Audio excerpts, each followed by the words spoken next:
가운데 나아가시면 좋겠습니다. 할렐루야. 하나님께서 우리와 함께 하실 줄로 믿습니다. 5월 가정의 달이라 그래서 우리가 참 가정에 관한 말씀도 전하고 행사도 참 많이 했어요. 첫째 주는 어린이 주일, 둘째 주는 어버이 주일, 셋째 주는 교사, 청년, 그리고 지난주까지 부부에 관한 말씀을 드렸는데 오늘은 5월의 마지막 주 이 말씀을 꼭 해야 되겠다. 그럼 가정이 다 행복했으면 좋겠는데, 이런 가정이 사회의 기초고 국가의 기초고 교회의 기초라고 말씀드릴 수 있는데, 이 가정이 행복하면 회사도 좋고 교회 생활도 좋고 모든 것이 다 풀려나가는데, 이 가정의 달 5월이 행복한 가정이 있는가 하면 도리어 시험이 들고 어려움이 있는 가정도 있습니다. 많지는 않지만 아이들이 천국에 아이들 같이 돼야 된다고 아이들이 얘기를 막 했는데, 아이 없는 사람은, 어느 집사님이 저한테 옛날 이야기입니다. 찾아와서 저 5월달엔 교회 안 나올랍니다. 왜 그렇습니까? 저는 몰랐어요. 그분의 상처를. 아이를 어릴 때 보낸 거예요. 그러니까 아이들 볼 때에 귀엽고 예쁘고, 그리고 목사님이 아이들 설교할 때 처음에는 괜찮은데 자꾸 들으니까 자기 아이 생각나서 시험 들어서 교회를 못 오겠다는 거예요. 그래서 우리가 하나만 생각할 때가 많았어요. 다수를 위해서 어쨌든 어린이 주일이니까 어린이에 관한 말씀을 전할 수밖에 없는데, 그러나 이 다수에 포함되지 못한 소수의 사람들과 성도들이 있다라는 거죠. 부모에 관해서 굉장히 귀한 말씀도 전하고 했는데, 부모 없는 분들은 꽃을 누구에게 줘야 될지, 물론 나이 들으셔서 자연사 하신 분들에 대한 부분들은 조금 낫겠지만, 사고로 돌아가신다든지 병원에 누워 계신다든지, 그래서 5월 마지막 주는 이 부분을 말씀을 전해야만이 온전한 가정의 달이 되겠다. 이런 가족이 변했어요. 가족 제도가 바뀌고, 우리가 농경사회에 농사 지을 때 대가족의 어떤 가족이 있었어요. 2대, 3대 그렇게 모여 살았고, 남자 중심, 혈연 중심의 어떤 가족 제도가 있었는데, 이제는 산업화가 되고 여성들의 지위가 올라가고 교육이 올라가면서 가족에 대한 제도들이 바뀌어요. 산업화가 되고 정부화가 되면서 많은 변화를 겪고 있는 게 현실적인 이야기죠. 그래서 가족의 종류도 바뀌었어요. 대가족을 고수하고 있는 가정도 몇 있겠지만 대부분은 대가족 아닙니다. 2대가 같이 사는 가정도 그렇게 많지 않아요.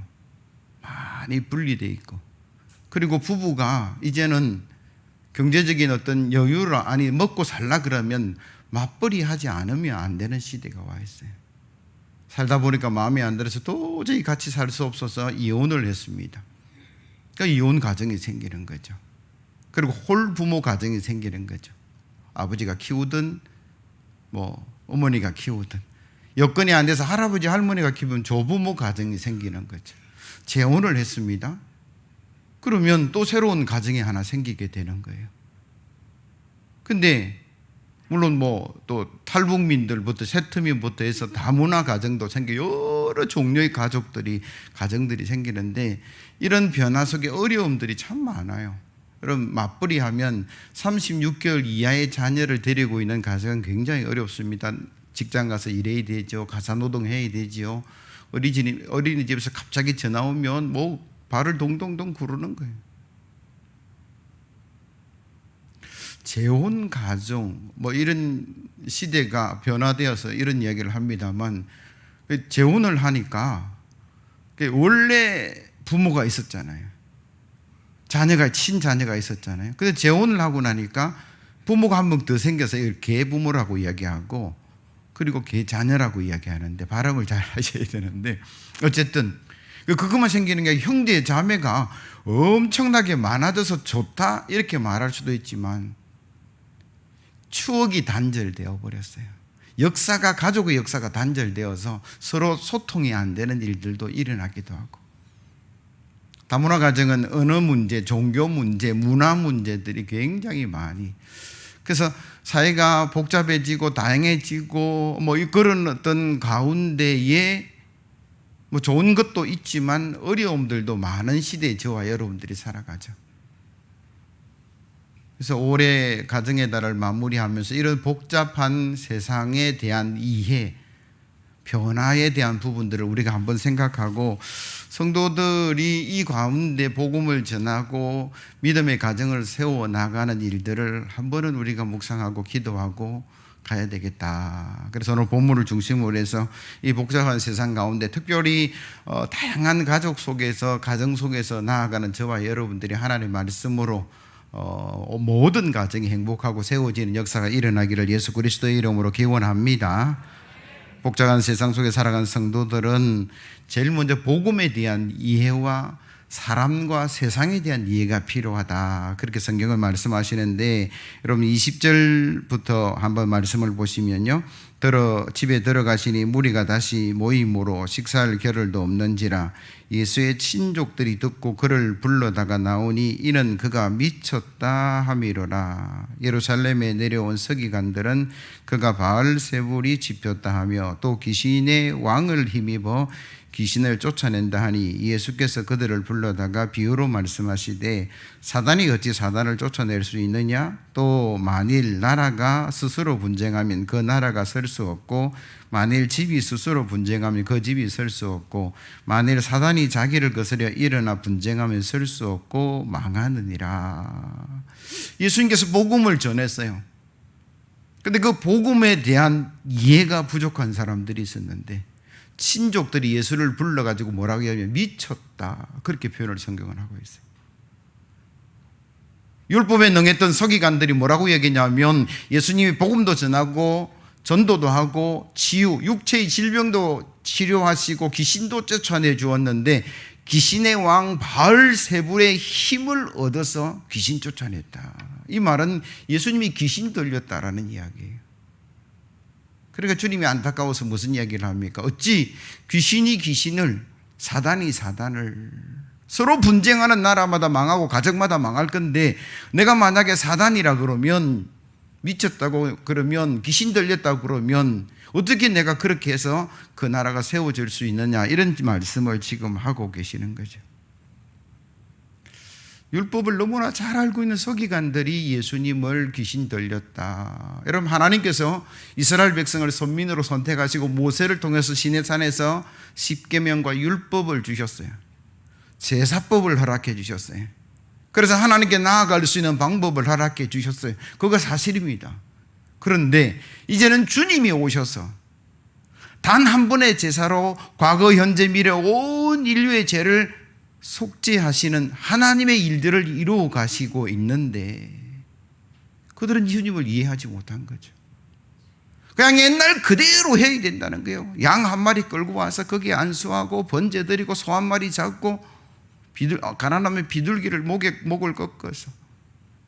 그런데 그 방법도 맞아요. 구약적인 방법이 틀렸다라고 말할 수는 없지만 그러나 하나님이 변화를 지금 시도하고 계시는 거예요. 얼마나 힘들고 어려웠을까? 여러분 한번 상상해 보세요. 교회 올 때마다 양 한 마리 끌고 올라 그래 보세요. 얼마나 돈이 많이 들어. 예수 믿어서 비싸서 못 믿겠다 뭐 이런 표현을 할 수밖에 없는 거죠. 십자가를 붙들면 이 모든 은혜가 저에게도 여러분들에게 일어날 줄로 믿습니다. 그게 하나님의 계획인데 그게 복음, 굿뉴스, 기쁜 소식인데 그 복음에 대한 이해가 지금 없으니까 주님을 미쳤다던 둥 내지는 뭐 귀신 들렸다던 둥 뭐 그렇게 지금 이야기하고 있는 모습이다라는 거죠. 결국은 그래서 주님을 죽이려고 계획했던 사람들이 그 모습인데 여러분 그 당시 사람들이 주님에 대한 복음에 대한 것을 이해하고 받아들였다면 그들은 정말 기쁨의 삶을 누려가실 것이다 라는 생각을 하고 주님을 못 박으라고 그렇게 외치지는 않았을 것이다 라는 생각이 들어요. 이 사건을 바라보면서 오늘날 살아가는 저와 여러분들의 모습은 어떠한가? 내가 예수를 오래 믿었어요.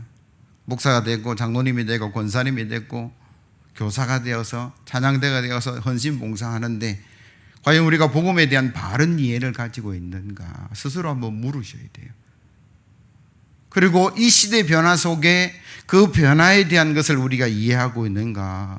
여러분, 그렇지 않으면 주님 말씀처럼 망할 수밖에 없다. 서로 다투는 나라가 세워질 수 있느냐, 서로 분쟁하는 가정이 세워질 수 있느냐, 그렇게 말씀하고 계시는 거죠. 이 다툼과 분쟁은 복음에 대한 이해가 부족한 데서부터 출발하는 것이고, 그걸 이해한 사람과 이해하지 못한 사람들의 갈등 속에서 오는 그 어려움을 지금 말씀하고 계시는 거죠. 대한민국 교회가 전환기를 맞고 있다, 그렇게 말씀드릴 수 있고, 이제 코로나가 어느 정도 정리가 되어서 실내 마스크만 벗게 되면 모든 것이 회복되는 그런 시점에서 다시 출발할 수 있는 그런 전환의 시점에 우리가 서 있는데, 아마도 두 가지 종류의 교회가 나타날 것이다. 온전하게 회복되어서 과거 어려울 때보다 더 좋은 교회로 나아가고 부흥하는 교회가 있는가 하면, 제대로 그걸 못해서 쇠퇴하고 사람들이 줄어가고 망하는 그런 모습의 교회도, 문 닫는 교회의 모습도 분명히 일어날 것이다. 부자가 되지 않으려 그러면 복음에 대한 바른 이해가 우리 속에 있어야 될 줄로 믿습니다. 내 지식으로 하나님 말씀을 이해하는 것이 아니라 하나님 말씀 그대로 그 뜻이 무엇인가를 우리가 이해하고 받아들이고 우리 삶에 적용시켜 나가야 될 것이고, 전환이라는 말 속에는 시대가 변하고 사람들이 변하는 그 변화에 우리가 얼마나 잘 복음을 전해서 한국교회가 바로 서고 우리 교회 바로 서는 그 일들을 이루어갈 수 있는가, 이런 그런 고민 속에 제가 조금 PPT를 보여드리면서 말씀을 전할 건데, 대한민국 보여주세요. 대한민국은 네 세대로 나눈다, 뭐 그렇게 이야기해요. 한 나라 안에 살아가지만 그럼 네 개의 나라가 있다라고 보시면 돼요. 목사님 무슨 이야기입니까? 제일 지금 한 780만 되는 베이비 부모 세대들이 있어요. 55년 전쟁 이후에서 63년생까지, 아마 지금 우리 장로님 세대나 우리 뭐 그런 권사님 세대가 베이비 부모 전쟁 끝나고 막 출산해서 지금까지 자라온 분들인데, 이분들의 특징이 뭐냐면 생존, 전쟁 다음에 태어났으니까 살아남는 게 가장 1번 목적이었어요. 그래서 그걸 위해서 돈도 모으고 경쟁도 하고 집도 사고 뭘 하면 이런 어떤 모습들이 아마 여러분들의 모습이고, 그 다음 세대가 1960년 후반기 70년대 X세대라는 세대가 한 870만 정도 됩니다.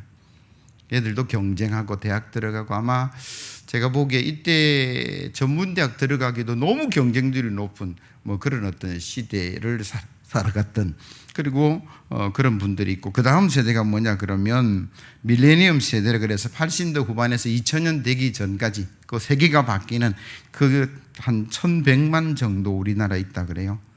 이분들은 자기 취향이 정말 중요한 사람, 내가 좋으면 뭐 그렇게 가는 거예요. 그 다음 세대가 G세대나 Z세대라 그러는데 520만 정도 되는데, 밀레니엄 세대하고 Z세대를 합쳐서 우리가 MG세대, 요즘 MG 이야기 많이 해요. 뭐 목사님 한 나라에 살아가는데 나이에 따라서 그렇게 세대를 나누고 내 나라라고 이야기할 수 있습니까? 예, 그렇게 말할 수 있어요. 왜? 문화가 달라요. 여러분, 부모님들이 누리는 문화와 자녀들이 누리는 문화는 전혀 다릅니다. 언어도 달라요. 같은 말 쓰는데, 아니요, 제가 말해볼 테니까 한번 알아들어 보세요. 여러분들, 버터페이스라는 말이 무슨 말인지 아세요? 능력이 있는 사람인데 미모가 떨어지는 사람을, 젊은 사람은 버터페이스라 그렇게 이야기합니다. 누물보라는 말이 있는데, 누구 물어보신 분 뭐 이런 이야기라는 거예요. 고답이, 나는 이 말 듣고 나는 고답이가 안 돼야 되겠다. 고구마 먹을 때처럼 답답한 사람을 고답이라고 이야기한다. 언어가 달라요. 물론 같은 얘기를 하지만 자기들만의 언어와 문화가 있어요. 그래서 대한민국 같은 동네에 같은 뭐 공기를 마시고 살아가지만 대한민국에 크게 뭐 몇백만의 어떤 그룹을 이루고 이들의 문화를 형성하는 그런 세대가 있다, 그렇게 이야기하죠. 넘겨주시죠. 근데 이 사람들이 가지고 특별히 뭐냐 그러면 두 번째 그림 없어요? 중간에 넣어달라 그랬는데, 어쨌든 저거부터 먼저 보시면 1인 가구에 대한 통계인데, 여러분 1인 가구가 몇 프로가 되냐 그러면 39.24%예요. 그러니까 집값이 안 떨어질 수밖에 없어요. 독립해서 나가서, 그 앞에 그죠. 여러분 20대에서 44세까지 미혼 남녀를 대상으로 설문조사를 해보니까 결혼을 해야 된다는 사람이 남자들은 14.5%, 나머지 결혼 안 해도 된다는 사람이 85.5%, 여성들은 더 많아요. 여성들이 10.8%는 결혼을 해야 된다고 생각하는데 결혼할 필요 없다가 89.2%, 남녀가 합쳐서 여러분 18년도 조사예요. 4년 전 조사인데 20대에서 44세까지 요 젊은 세대, MZ세대의 생각이 뭐냐 그러면 굳이 결혼할 필요가 있느냐, 10명 중에 1명은 그래도 결혼해야지 라는 생각을 가지고 있다는 거예요. 그러니까 이제 아까 그 표가 나오면 되죠. 세대가 혼자 사는 거죠.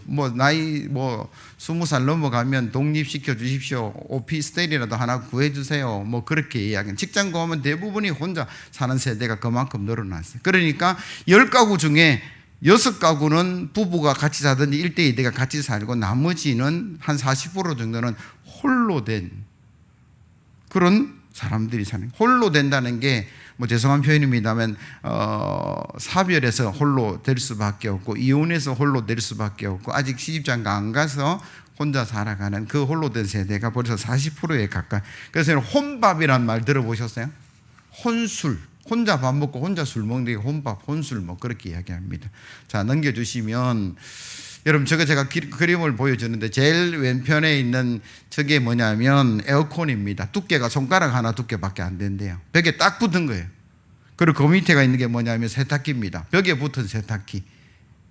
세탁기가 벽에 붙어. 요즘 벽에 붙습니다. 크기가 별로 크지 않고 무게가 그렇게. 두 번째 위에 그림이 손가락이 이렇게 되어 있는 한 뼘 되는 정수기입니다. 클 필요가 없어요. 내 혼자 먹는데 무슨 클 필요가 있냐라는 이야기. 그 밑에 그림이 뭐냐면 밥솥인데, 밥솥이고 죽도 만들고 다 기능이 많은데 혼자 먹을 수 있는 한 끼 정도, 2끼 정도 먹을 수 있는 조그마한 거, 장난감 같은 거예요. 그 옆에 가구들은 책상도 되고 식탁도 되고 소파도 되고 침대도 되고 이래 먹고 이렇게 하면 이게 뭐냐 그러면 이미 기업들은 그걸 반영하고 있는 거예요.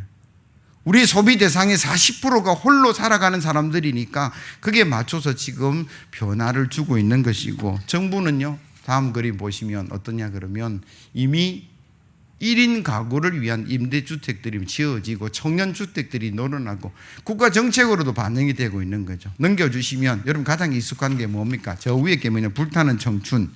그 옆에 우리 이혼했어요. 그 다음에 한번 다녀왔습니다. 그 밑에가 미운 우리 새끼, 돌싱 포맨, 나 혼자 살아. 다 이게 뭐냐 그러면 한 사람이에요. 이혼을 했던, 결혼을 아직 안 했던. 그게 텔레비전 프로그램이 이렇게 많다니까요. 여러분 재밌게 깔깔하고 웃고 넘어가는 이 프로그램 제목들이, 대상들이 다 그거예요. 이미 텔레비전 프로그램, 기업의 어떤 부분들, 더 나아가서 국가 정책에서 반영이 되고 있는데, 여러분 교회는 넘겨보십시오. 21년도가 우리가 한 880, 한 약 900만에서 2020년, 작년, 재작년의 통계가 700만 정도, 200만이 줄었어요. 교인들이. 어디 갔을까, 200만이? 그 다음, 가나안 성도입니다. 우리는 불교로 떠나가고 외국어로 떠나간 줄 알았더만, 그게 아니고, 예수는 좋은데 교회는 싫어해서 예배에 안 나오는 사람이 한 200만 정도. 저 부분 대부분 사람들이 혼자 사는 사람입니다. 왜 혼자 사는 사람들이 교회를 안 올까? 그 다음 그림을 보여주시면 교회 이탈하는 시기가 20대가 절반 정도 되고 30대가 21%가 되고, 물론 고등학교 이전에도 17%가 되고, 여러분 40대 되면 교회 잘 안 떠나요. 6.6%, 50대가 2%밖에 안 돼요. 이유가 뭐냐 그러면 그 다음 그림이 이유가 있는데, 제일 큰 게 뭐냐면 개인 사정 34.3%, 교회 시스템이 19.1%, 신앙 회의감이 10.2%, 교회인들의 갈등이 13.3%인데, 여러분 10명 중에 서너 명은 자기 개인 사정에 의해서 교회를 안 나온다. 그 개인 사정이 뭘까요? 저 이혼했어요. 그런 이유예요. 저 아직 장가 못 갔어요. 그런 이유예요. 저 아직 직장 못 구했습니다. 취준생입니다. 뭐 이런 이유라는 거예요. 그러면 아니 이혼했는데 왜 교회를 안 나오고, 아이가 없는데 교회를 안 나오고, 아직 직장을 못 구했는데 교회를 안 나오느냐? 나올 때마다 물어보는 거, 언제 결혼할 건데? 애는 하나 더 낳아야지. 이거 싫어서 안 나가겠다라는 거예요. 온라인 예배 드리고 말지. 그러다가 그럼 우리 집에 안에도 그런 사람이 있어요. 뭐 우리 큰 처남이 덕천교회 장로님 권사님 아들인데, 제 뭐 오래돼서 십수년 전의 이야기입니다. 매형 제가 수영로 교회를 갈랍니다. 야, 무슨 소리 하노? 34살 총각인데 갈 데가 없다라는 거예요.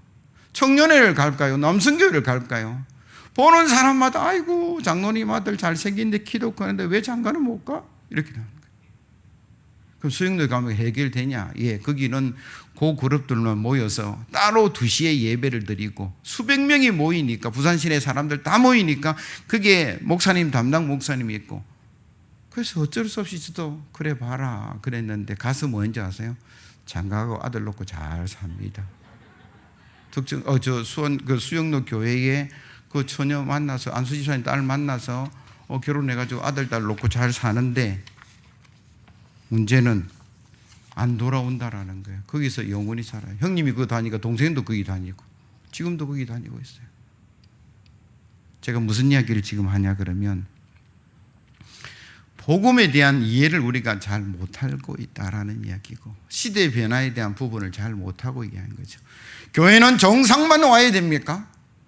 여러분, 결혼 안 하면 비정상입니까? 아기 없으면 비정상입니까? 직장 없으면 비정상입니까?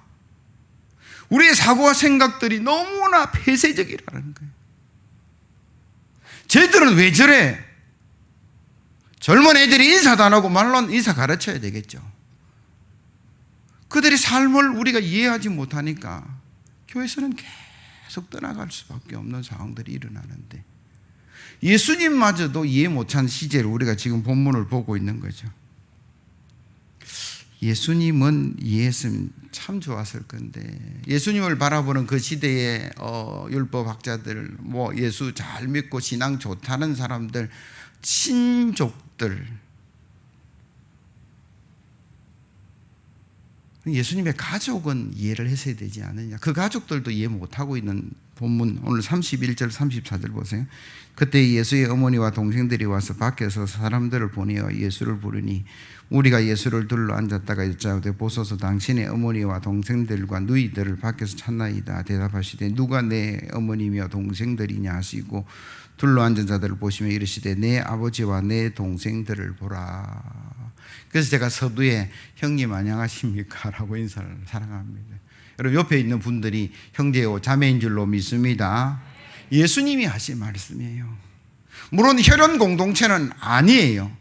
그러나 우리가 예수 그리스도를 구주로 믿는 그런 영적인 공동체이고 영적인 가족인 줄로 믿습니다. 그러면 그들은 뭐 해야 됩니까? 예수님을 이해해야 되죠. 여러분, 마리아가 주님을 의심하고 마리아가 주님을 미쳤다는 그 어떤 것 때문에 불러내려 하는 것은 이해가 잘 안 되잖아요. 왜 마리아가 예수님 출생할 때에 뭐 물론 받아들이지 못했지만 그거 믿음으로 고백하고 세상에 가장 위대한 여인이 될 수 있었던 것은 믿음으로 그걸 받아들였는데, 오늘은 그렇지 못했다라고 이야기하고, 여러분, 예수님의 남동생 여동생 30년 가까이 같이 살았던, 20-30년은 동행했던, 같이 먹고 자고 뭐 예수님을 알았던 그들도 오늘 이해하지 못하고 있는 모습을 우리가 보게 된다는 거죠. 왜 그럴까? 이유는 단언합니다. 육신의 눈으로 보고 있는 거죠. 영적으로 보고 있지 않다라는 이야기예요. 우리 형님인데요, 우리 오빠인데요, 친족들은요, 내가 어릴 때부터 코흘리기 때부터 봤던 내 조카야, 사촌이야, 육촌이야. 그러니까 예수님의 사역과 복음이 이해가 되지 않는 거예요. 우리도 내 육신의 생각과 눈으로 보면 이해할 수 없어요. 예수 믿는다고 하지만 진짜 하나님의 말씀의 뜻을 우리가 깨닫고 이해하는 게 얼마나 되는가. 고아와 과부를 돌보라 그랬는데 그들은 1인 가족을 이야기하는 거죠.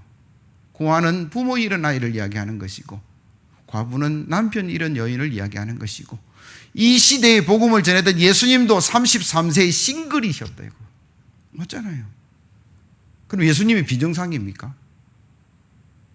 뭔가 부족한 게 있습니까? 그거 아닌데 30대 40대 아직 시집장가 안 가고 있는 사람들을 우리는 정상으로 안 보는 거예요. 결혼해야지. 그 속에 포함되어 있는 게 뭡니까? 너 지금 비정상이야. 이런 이야기를 하고 있는 건데 하나님의 역사와 계획을 우리가 믿는다라고 하면서도 그 시대 사람들이나 지금이나 바른 이해를 못하고 있을 때가 너무나 많다라는 거예요. 예수님은 엄청난 말씀을 하셨어요. 도리어 식구들이 원수다. 육신의 눈만 고집하면, 영적인 눈을 뜨지 못하면 집안 식구가 원수다. 제가 확인시켜 드릴게요. 마태복음 10장 29절 이하의 말씀. 참새 두 마리가 한 아사리온에 팔리지 않느냐. 그러나 너희 아버지께서 허락하지 아니하시면 그 하나도 땅에 떨어지지 아니하리라.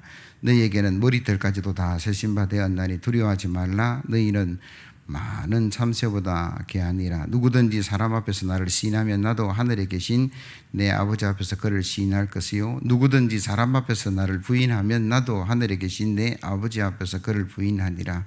내가 세상에 화평을 주러 온 줄로 생각하지 말라. 화평이 아니요 금을 주러 왔노라. 내가 온 것은 사람이 그 아버지와 딸이 어머니와 며느리가 시어머니와 불화하게 하려 함이니 사람의 원수가 자기 집안 식구라. 여기 말씀하고 있지 않지만 단 하나가 뭐냐 그러면 복음의 눈으로 보지 않는 가족을 이야기하는 것이고 오직 육신의 눈으로 보고 주장하는 그 사람들을 지금 이야기하는 건데, 사랑하는 성도님, 저와 여러분들이 혈연 공동체도 굉장히 중요해요. 그러나 우리가 믿음의 눈으로 봤으면 좋겠다. 여러분, 믿음만 있으면 되잖아요. 좀 부족해도, 좀 연약해도, 직장이 없어도, 질병이 있어도, 근심거리, 염려거리 있어도 우리가 믿음만 보고 가면 되는데 그 믿음 위에 걸 가지고 판단하고 결정하고 서로 이야기거리 만들어서 부끄럽게 만들고 교회 못 나오게 하는 경우들이 있느냐 없느냐? 많습니다. 아무 생각 없이 그 이야기하는 거예요. 그러면 점점점 우리는 이제 교회 앞에서 아이들 다음 세대를 교회 못 오라고 쫓아내는 역할을 감당하는데 그것도 모르면서 그 일을 하고 있을 때가 참 많다라는 거예요. 사도 바울은 우리가 한 몸이다 그렇게 이야기합니다. 고린도서 12장 12절 이하의 말씀 보여주시고 같이 한번 읽어봅니다. 시작. 몸은 하나인데 많은 지체가 있고, 방송실 안 돼요? 제가 읽어드릴게요. 몸은 하나인데 많은 지체가 있고 몸에 지체가 많으나 한 몸인가 같이 그리스도도 그러하느니라. 우리가 유대인이나 헬라인이나 종이나 자유인이나 다 한 성령으로 세례를 받아 한 몸이 되었고 또 다 한 성령을 마시게 하셨느니라. 몸은 한 지체뿐만 아니요 여럿이니 만일 발이 이르되 나는 손이 아니니 몸에 붙지 아니하였다 할지라도 이로써 몸에 붙지 아니한 것이 아니요 또 귀가 이르되 나는 눈이 아니니 몸에 붙지 아니하였다 할지라도 이로써 몸에 붙지 아니한 것이 아니니 만일 온 몸이 눈이면 듣는 곳은 어디며 온 몸이 듣는 곳이면 냄새 맡는 곳이 어디냐. 그러나 이제 하나님이 그 원하시는 대로 지체를 각각 몸에 두셨으니 만일 다 한 지체뿐이면 몸은 어디냐. 이제 지체는 많으나 몸은 하나라.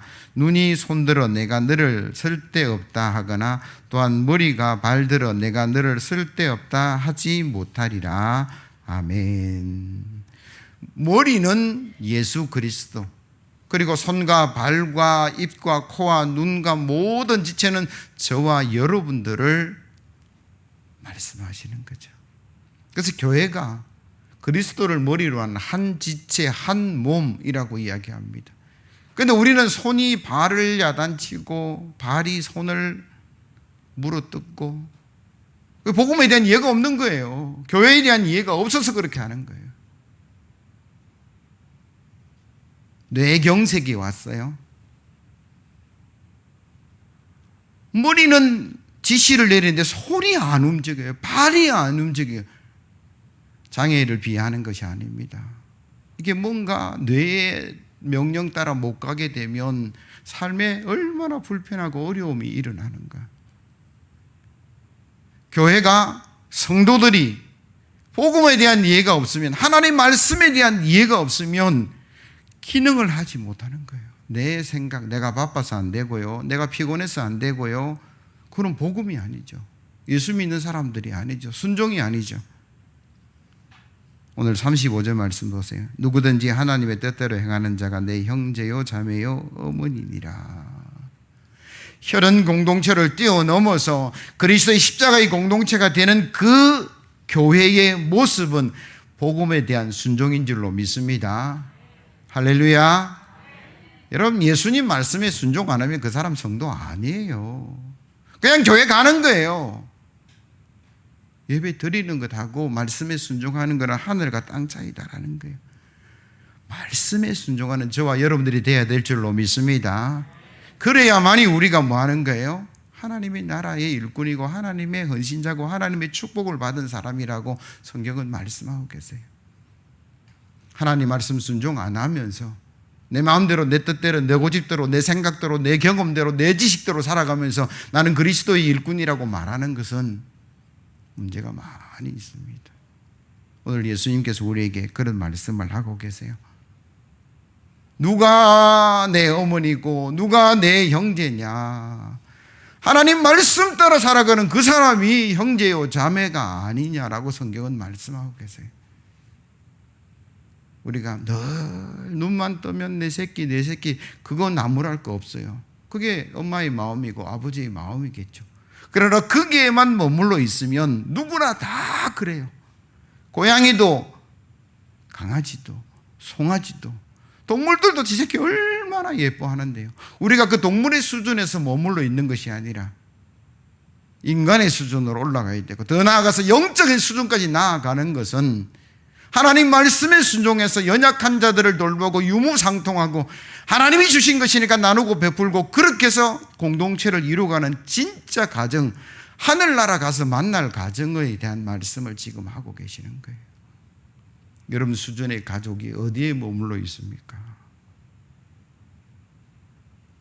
자녀가 없어서, 가정이 깨어져서, 아직 취직을 못해서 이런저런 문제를 비난하거나 놀릴 것이 아니라 그게 내 문제예요. 내 몸의 문제고 내 가족의 문제라면 우리가 그렇게 쉽게 이야기하겠느냐라는 거예요. 혈육 공동체만 생각하면 나무 집 자식이지만 그리스도의 십자가의 공동체고 하나님의 뜻에 순종하는 사람들의 공동체고 가족이라 그러면 내 형제, 내 지체잖아요. 내 손이고 내 발이고, 이런 생각들을 하셔야 된다라는 거예요. 이렇게 저와 여러분들의 생각이 넓혀져야 될 줄로 믿습니다. 그래야만이 하나님 나라가 이 복잡한 세상에 세워지고, 그래야만이 그 수많은 다양한 사람들에게 복음을 전하고 그들이 하나님 나라에 우뚝 설 수 있고, 특별히 다음 세대가 설 수 있는 거예요. 너희는 오든 말든 상관없다, 그게 아니잖아요. 우리도 누군가에서 복음을 받아들였고 배웠고 그래서 지금 이 자리에 서 있다면 우리도 그 다음 세대에게 복음을 전하는 역사가 일어나야 되는데, 그 첫 번째가 말씀에 대한 이해와 순종, 두 번째가 그 사람들에 대한 이해와 순종, 두 개가 합쳐져야만이 그 일들이 일어나요. 그래서 우리는 선입관을 좀 내려놓으셔야 돼요. 이혼한 가정이면 어떻습니까? 재혼한 가정이면 어떻습니까? 다문화 가정이면 어떻습니까? 왜 색안경을 끼고 보는지는 모르겠는데, 헬라인이나 유대인이나 종이나 자유자나 하나님의 말씀은 다 하나고 지체라고 이야기하는데 나만 지금 색안경 보고 있는 거예요. 도리어 말 못하면 긍휼히 여기는 게 맞잖아요. 도리어 아픔이 있으면 우리가 기도해 주는 게 맞잖아요. 놀리거나 그런 어떤 거리가 아니라 그게 하나님의 공동체라고 말씀하세요. 누구든지 하나님의 뜻대로 행하는 자, 그게 하나님의 뜻이라면 저와 님들이 그 뜻에 순종하는 그런 성도가 되어야 될 줄로 믿습니다. 왜 그렇습니까? 그 순종에 하나님께서 복을 주시겠다라고 말씀하세요. 그 순종에 우리가 원하는 형통을 주시겠다라고 성경은 말씀하고 계시는 거죠. 그 순종에 하나님의 선한 역사의 도구로 삼겠다, 그렇게 말씀하시는 귀한 하나님의 말씀을 들으시고, 올해 마지막 주에 제가 조금은 강하게, 때로는 조금은 뭐 이렇게 저렇게 이야기한 걸 여러분 이해해 주시고, 여러분 이 어려운 시대에 그 다음이 우리 교회가 정말 다음 세대를 이끌어 나가고 수많은 사람들이 하나님의 말씀과 복음 속에 녹아져서 우리 교회가 다 잘 회복되고 부흥의 역사 가운데 나아가는 그런 축복을 누려가시기를 예수 그리스도의 이름으로 기원합니다.